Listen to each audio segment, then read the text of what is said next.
Question number 138 देखते हैं। दो या तो दो से ज़्यादा पर्सन को हम लोग इलेक्ट नहीं कर सकते हैं as a director single resolution pass करके। अबाउ एक्सेप्शंस जो है वो एग्री किया जाता है टू अटेंड GM यानी जनरल मीटिंग में without any vote being casted against it. यानी कि जो ये दो या तो दो से ज़्यादा पर्सनस हैं इनको इलेक्ट किया जाएगा एज ए डायरेक्टर अगर जनरल मीटिंग्स के अंदर रिजोल्यूशन पास किया जाता है, तो जहाँ पर वोटिंग जो है वो कास्ट अगेंस्ट इट नहीं होनी चाहिए, कोई भी वोट कास्ट नहीं होना चाहिए इसके अगेंस्ट पे, तब जाके आप कर सकते हो। एग्जाम्पल देखेंगे मॉड्यूल में से।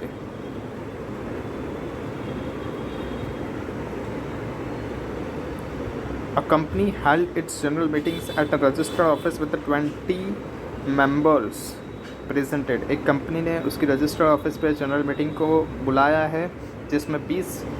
मेंबर्स जो हैं वो प्रेजेंट हैं। At the meeting proposal was moved, यहाँ पर प्रपोजल किया जा रहा है कि 3 पर्सनस को डायरेक्टर किया जाएगा इन द सिंगल रेजोल्यूशन। एक सिंगल रेजोल्यूशन के अंदर 3 पर्सन को डायरेक्टर के तौर पर नियुक्त किया जाएगा।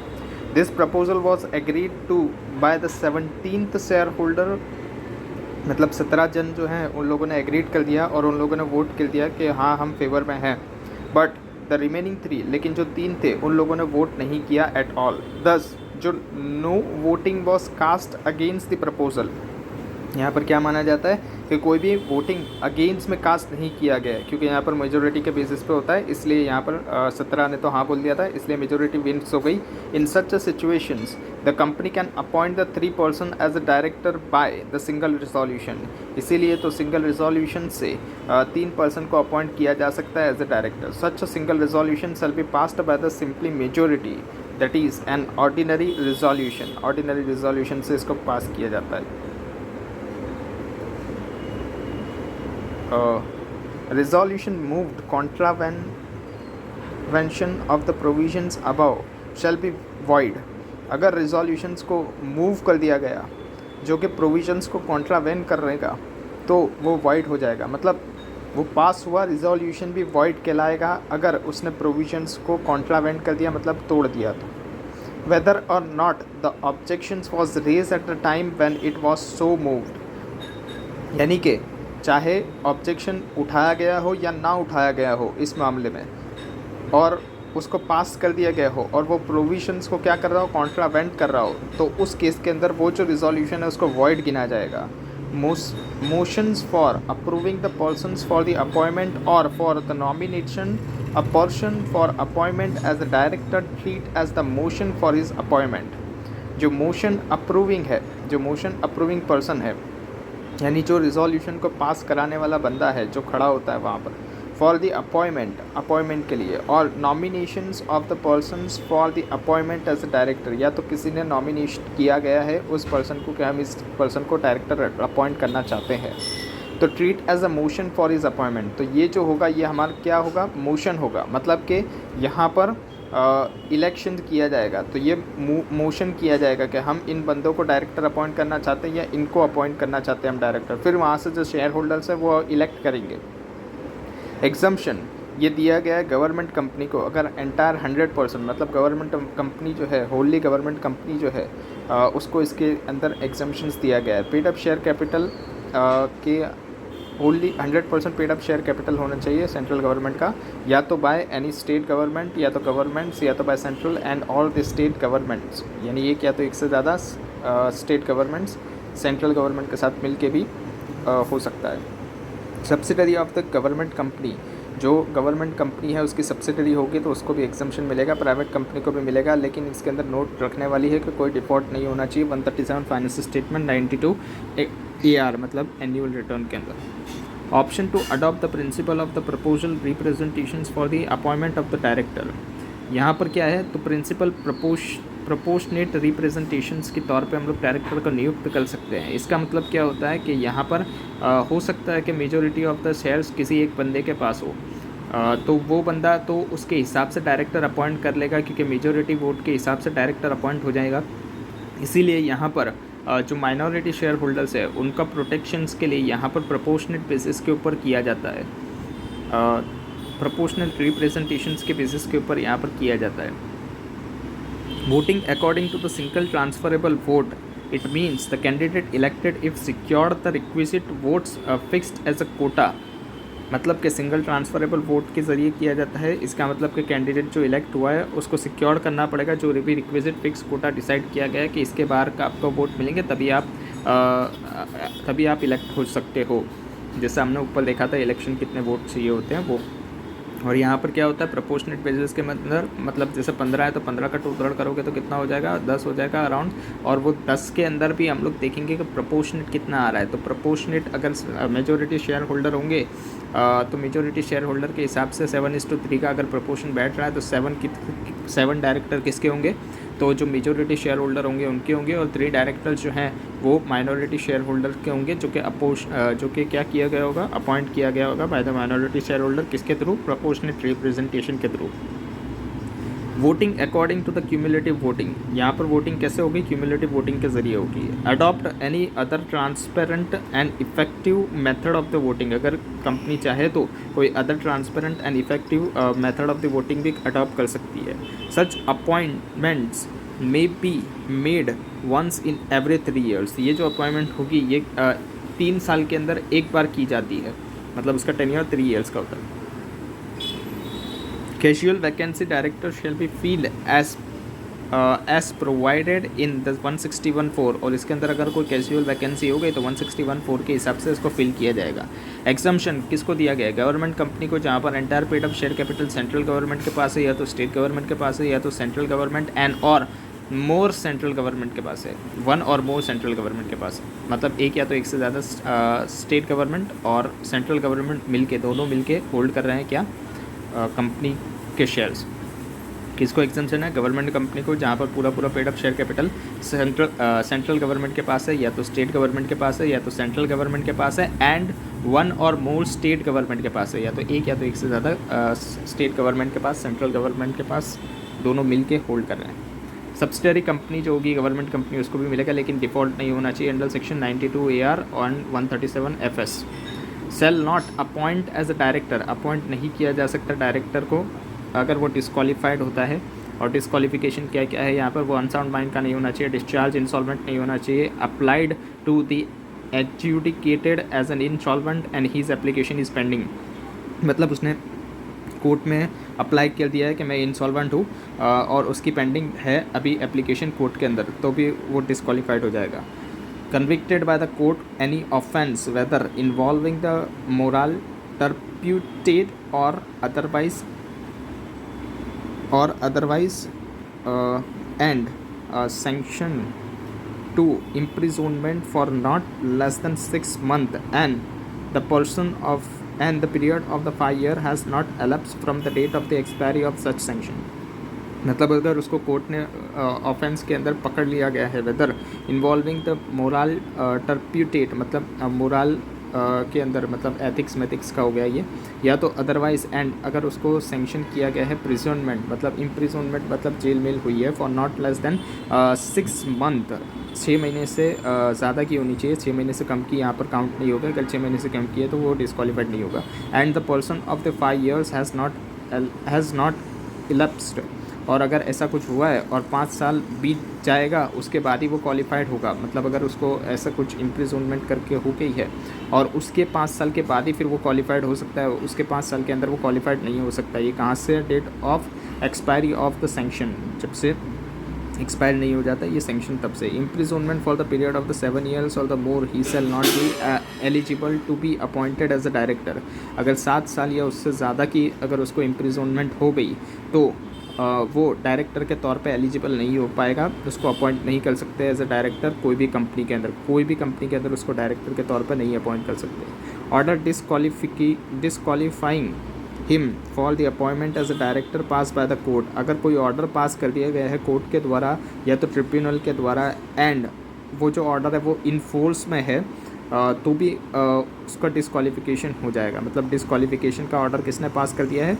ट्रिब्यूनल ने या तो कोर्ट ने, और वो जो ऑर्डर है वो इन फोर्स में है, मतलब अभी चालू है। तो नॉट पेड एनी कॉल्स, अगर कोई कॉल्स कंपनी ने मांगे हैं और वो पेड नहीं किए गए हैं, in respect of any arrears, in respect of any arrears of the company held by him and 6 months have elapsed from the date fixed for the payment of the calls. और अगर company ने कोई call मंगाए हैं और वो call उसने नहीं दिया है और 6 मंथ बीत गए हैं जब से कॉल मंगाया गया था और जब से पेमेंट की डेट थी कॉल की तब से, तो it is immediate whether such shares held individually by him और जॉइंटली विद द अदर्स। मतलब कि चाहे वो इंडिविजुअली होल्ड कर रहा हो या तो जॉइंटली किसी और के साथ मिल के ये शेयर होल्ड कर रहा हो, लेकिन उसने कॉल्स का पैसा नहीं दिया है और 6 महीने बीत गए हैं, तो भी वो डिस्क्वालीफाइड हो जाएगा। Convicted offence dealing with the related party transactions, अगर उसको पकड़ा गया है रिलेटेड पार्टी ट्रांजेक्शंस के साथ डील करने से under section 188 at any time during the last preceding 5 years, 5 सालों के अंदर, मतलब उसने आर्म लेंथ प्राइस के ऊपर रिलेटेड पार्टी से ट्रांजेक्शन नहीं किया या तो उसने इसका इंटरेस्ट रखा है रिलेटेड पार्टीज़ के अंदर, तो भी यहाँ पर क्या होगा, तो भी वो डिस्क्वालीफाइड हो जाएगा। At any time during the last preceding 5 years, पिछले 5 सालों तक का देखना है ये। नॉट कंप्लाइड अंडर सेक्शन 152(3), ये डिन का सेक्शन होता है, अगर डिन के अंदर कंप्लाइंस नहीं किया है तब भी वो डिस्क्वालीफाइड हो जाएगा। Not complied with the provision of the section 165(1) holding the specified number of the directorship, यानी कि यहाँ पर प्रोविजन के अंदर बताया गया है कि आप कितने numbers of the directorship hold कर सकते हो कंपनीज के अंदर, तो अगर वो भी उसने कंप्लाइंट नहीं किया तो भी वो डिस्क्वालीफाइड हो जाएगा। Disqualification will get attach to the person if he is और has be director of a company which has committed the default, अगर जहाँ पर कंपनी ने डिफ़ॉल्ट कर दिया है और उसके अंदर वो डायरेक्टर है तो फिर क्या होगा, तब भी वो डिस्क्वालीफाइड हो जाएगा। यहाँ पर देखना है कि company has not filed the financial statement, अगर कंपनी ने डिफ़ॉल्ट किया है फाइनेंशियल स्टेटमेंट्स के अंदर एनुअल रिटर्न के अंदर for any continuous period of the 3 years, 3 सालों तक अगर company financial statement annual return file नहीं कर रही है तो उसके केस के अंदर भी जो डायरेक्टर होगा वो डिस्क्वालीफाइड हो जाएगा। Fail to repay the deposit accepted by it, जो भी डिपॉजिट एक्सेप्ट की है कंपनी ने, अगर वो उसको रीपे करने के अंदर और उसका इंटरेस्ट पे करने के अंदर फेल हो जाती है या तो रिडीम करने के अंदर कोई भी डिबेंचर्स जो कंपनी ने लिए हैं ड्यू डेट पे अगर वो रीपे नहीं कर पाती है, रिडीम नहीं कर पाती है, या तो payment of the interest thereon, या उसका ऊपर का पेमेंट भी नहीं दे पाती है, या तो पे एनी डिविडेंड डिक्लेयर, जो भी डिविडेंड डिक्लेयर्ड किया गया था अगर वो कंपनी पे नहीं कर पाती है, एंड सच फेलियर्स टू पे और redeem continuous for the 1 year और मोर, और अगर ये जो फेलियर है और ये जो रिडम्पशन है अगर ये 1 साल या 1 साल से ज़्यादा का हो रहा है फेलियर, तो उस केस में भी कंपनी जो है वो डिस्क्वालीफाइड हो जाएगी, कंपनी जो होगी वो डिफ़ॉल्ट में आ जाएगी और डायरेक्टर जो हैं उस कंपनी के वो लोग डिस्क्वालीफाइड हो जाएंगे। डिस्क्वालीफाइड डायरेक्टर, जो डिस्क्वालीफाइड डायरेक्टर हैं, to re appoint as a director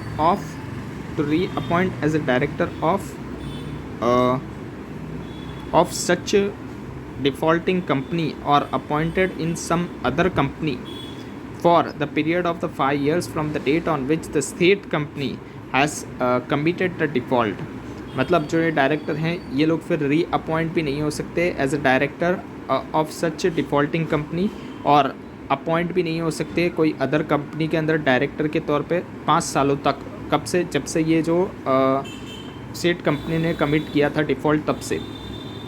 where the person is appointed as a director in defaulting company, अगर किसी पर्सन को डायरेक्टर अपॉइंट किया गया है डिफ़ॉल्टिंग कंपनी के अंदर, मतलब कंपनी डिफ़ॉल्ट में है अभी डायरेक्टर को अपॉइंट किया जा रहा है, तो shall not incurred the disqualification for the period of the 6 month from the date of his appointment. तो वो जो 6 मंथ का था, जो 6 मंथ का क्राइटेरिया था ऊपर दिया गया था डिस्क्वालिफिकेशंस के अंदर, तो वो 6 मंथ का क्राइटेरिया उसके डायरेक्टर के ऊपर नहीं लगेगा। 153 देखते हैं। Not applicable to the government company not committed default in the financial statement 137 और द एनुअल रिटर्न 92, यानी कि ये जो है कि डिस्क्वालीफाइड कंपनी के अंदर डायरेक्टर को अपॉइंट करना है और उसके अंदर ये 6 मंथ का क्राइटेरिया दिया गया है, ये सब जितना भी हो रहा है ये सब एप्लीकेबल नहीं होगा किसको, गवर्नमेंट कंपनी को जिसने फाइनेंशियल स्टेटमेंट्स या तो एनुअल रिटर्न के अंदर डिफ़ॉल्ट नहीं किया है उसको, मतलब उसको ये डिस्क्वालिफिकेशंस का क्राइटेरिया नहीं लगेगा। प्राइवेट कंपनी जो है not being the subsidiary company, मतलब प्राइवेट कंपनी जो सब्सिडरी कंपनी नहीं होनी चाहिए, is permitted to provide for the additional disqualification, वो चाहे तो एडिशनल डिस्क्वालिफिकेशन नाक सकती है उसके आर्टिकल्स में। कैसे? कैसे कैसे डिस्क्वालिफिकेशंस होंगे अपॉइंटमेंट ऑफ द डायरेक्टर के लिए, तो लाइक कि जो डायरेक्टर है वो ग्रेजुएट होना चाहिए, prospective directors hold certain number of the qualification shares, मतलब जो अभी डायरेक्टर है उसको certain numbers of the qualified shares तो होल्ड करने ही पड़ेंगे, यानी जो डायरेक्टर बनने वाला है उसको certain numbers of the qualified shares तो होल्ड करने ही पड़ेंगे, मतलब उसको कंपनी के शेयर्स रखने पड़ेंगे अपने पास डायरेक्टर बनने के लिए। ये वो आर्टिकल के अंदर नाक के प्राइवेट कंपनी अपॉइंट कर सकती है डायरेक्टर को, मतलब ऐसे क्राइटेरियाज नाक सकती है। Any director convicted of an offence under section 217 shall deem to have vacated his office on or from the date on which he is so convicted on such vacations of the office he shall disqualified from holding the office in any company। मतलब अगर director को convict किया गया है, मतलब पकड़ लिया गया है ऐसे कोई ऑफेंस के अंदर जो 217 के अंदर दिखाए गए हैं, तो उसको हम लोग डीम्ड वैकेट बना देंगे, मतलब जो ऑफिस है उसकी उसको डीम्ड वैकेट करेंगे, मतलब ये वैकेट ही हो गई है ऑफिस, इस ऑफिस ऑन और from the date on which he so convicted, और जब से उसको पकड़ा गया था ऐसे कोई ऑफेंस के अंदर तब से उसकी वैकेट हो जाएगी ऑफिस ऑन सच वैकेशन, और इस वैकेशंस के अंदर वो डिस्क्वालीफाइड हो जाएगा डायरेक्टर, वो होल्ड नहीं कर सकता ऑफिस किसी अनदर कंपनी के अंदर, मतलब कोई भी कंपनी के अंदर अब वो डायरेक्टरशिप का पद ले नहीं सकता है। A person shall not hold the office as a director alternate directorship in more than 20 companies at the same time, यानी जो पर्सन है वो 20 से ज़्यादा कंपनीज़ के अंदर डायरेक्टर नहीं हो सकता, या तो वो अल्टरनेट डायरेक्टर नहीं हो सकता। Out of this maximum number of the public companies in विच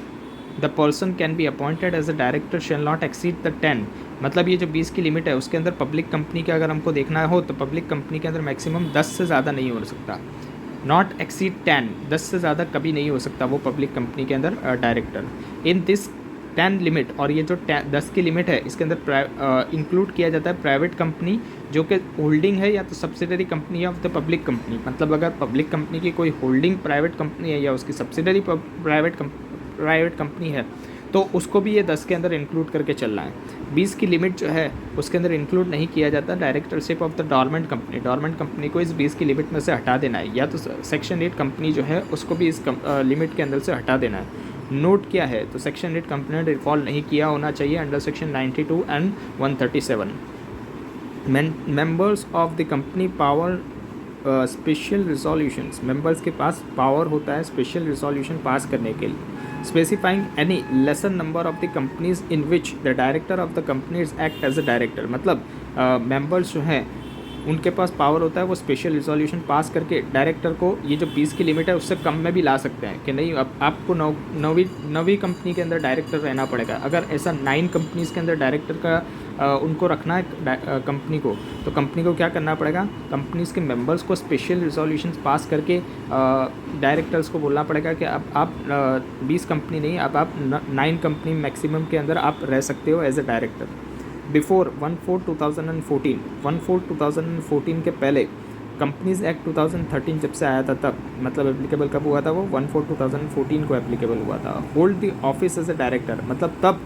कोई डायरेक्टर ऑफिस होल्ड कर रहे हैं, जितने भी डायरेक्टर ऑफिस को होल्ड कर रहे थे 1/4/2014 के पहले, मतलब कंपनीज एक्ट 2013 आने से पहले, इन वन और द मोर कंपनीज जो कि स्पेसिफाइड लिमिट की है देन रिक्वायर्ड विद इन द 1 ईयर, तो उन लोगों को वो जो डायरेक्टर थे उनको 1 साल दिया गया था कि आप 31/3/2015 तक आप इस लिमिट के अंदर आ जाइए, 20 की लिमिट के अंदर। Choose not more than specified limit, उन लोगों को बोला गया था कि आप चूज़ कर लीजिए कि आप किन किन कंपनीज़ में डायरेक्टर रहना चाहते हो। किसी ने 30 कंपनीज़ में है तो उसको 10 को निकालना पड़ेगा, मतलब 10 में से रेजिग्नेशन देना पड़ेगा, रिज़ाइन करना पड़ेगा उसको office in the another remaining companies के अंदर। सिर्फ वो 20 के अंदर ही रह सकता है, 20 की लिमिट थी, तो उसको ऑप्शन दिया गया था, उसकी विश के हिसाब से वो कंटिन्यू करेगा, होल्ड करेगा office as a director. Intimate करेगा, जैसे ही ये रेजिग्नेशन देता है वो इंटीमेट करेगा कि उसने चूज़ कौन सी की है by him to each of the companies, किसको वो चूज़ कर रहा है वो क्या करेगा डायरेक्टर, इंटीमेट करेगा किसको, कंपनीज़ को, इन विच ही वॉज अ डायरेक्टर, जहाँ पर वो डायरेक्टर रह चुका है, एंड जुरिडिक्शंस रजिस्ट्रार, और रजिस्ट्रार को भी इन्फॉर्म करेगा कि मैं अभी इतने में से रिजिग्नेशन दे रहा हूँ और इतने में मैं कंटिन्यू कर रहा हूँ as a director. After dispatching the resignations his office as a director, non-executive director or a complete transitions period that is 31/3/2015 whichever is earlier। मतलब यहाँ पे उसका रेजिग्नेशन कब देख लिया जाएगा, जब से उसने डिस्पैच कर दिया रेजिग्नेशन तब से उसने वैकेट कर दिया ऑफिस, ऐसा माना जाएगा। या तो 31/3/2015 ये लास्ट डेट थी, इसके पहले पहले तक आपको कर लेना चाहिए, आपके लिमिट के अंदर आ जाना था आपको। लेकिन इन दोनों में से जो भी पहला हो गया, मतलब विच एवर इज़ अर्लियर, जो भी जल्दी हो गया, या तो पहले उसने रेजिग्नेशन दे दिया या तो ये डेट आ गई, दोनों में से कुछ भी हो गया, दोनों में से जो भी जल्दी हो गया, पहले हो गया, तो उस केस के अंदर वही डेट दिखाई जाएगी जिस डेट पे वो रेजिग्नेशन दे रहा है, या तो वो क्या कर रहा है 31/3/2015 आ गई है और उसने रेजिग्नेशन नहीं दिया, तो भी ऐसा माना जाएगा कि ये दूसरी कंपनीज जो है उसमें से रेजिग्नेशन दे दिया है इसने। No such person would be act as a director in more than the specified numbers of the companies, मतलब जो specified numbers of the companies जो 20 की लिमिट दी गई है उससे ज़्यादा के अंदर वो डायरेक्टर नहीं रह सकता। पनिशमेंट, अगर वो रहता है तो क्या पनिशमेंट रहेगी, तो पेनल्टी 2000 रुपये की हर दिन लगेगी जब तक ये वायोलेशन कंटिन्यू रहता है, मतलब जब तक ये 20 के ऊपर रहता है तब तक, subject to the maximum of 2 lakh rupees. और कहाँ तक जाएगी ये, मैक्सिमम 2 लाख रुपए तक जाएगी।